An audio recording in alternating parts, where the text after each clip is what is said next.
For thousands of iPhone 4 and iPad users, Apple's new iOS 5 software update has been anything but smooth. The iOS 5 operating system was supposed to put the devices in line with the functions offered by that new iPhone 4S. Instead, it either significantly slowed down the operating system or wiped out data completely on many. Pioneer Press technology columnist Julio Ojeda-Zapata joins me now with more on what exactly happened. And that is my first question, Julio. What did happen?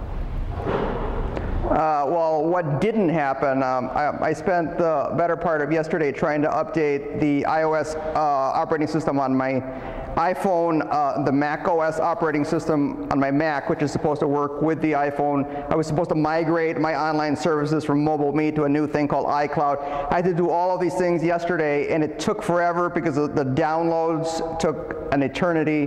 There were all kinds of error messages and glitches. It was kind of a nightmare. Other people have had it a lot worse. Their phones have gotten bricked, rendered useless.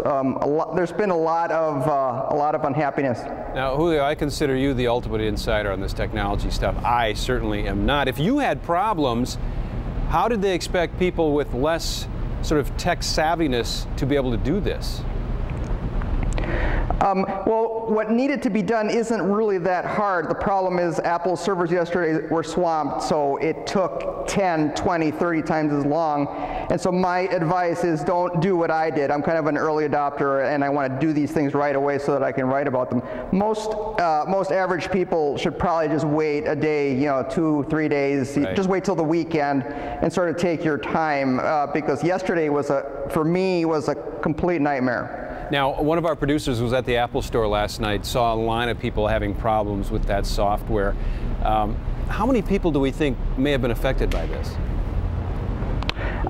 No way to know, but it's very clear that Apple's servers were completely swamped, and that meant millions of people were trying to access the software, to download the software. And this is proof that Apple products are just hugely popular, because when Apple releases something like this, problems ensue. This is not the first time. There have been past occasions when Apple makes software, updating software available, via the internet, and everything just kind of breaks down. One year, Apple tried to release an iPhone and update its iOS software at the same time, which was a big mistake. That was kind of a nightmare. This happened about 2 years ago. Well, before I let you go, Julio, I want to ask one quick question, and hopefully you can get to it fairly quickly, and that is, what do people do that did get their phone wiped out?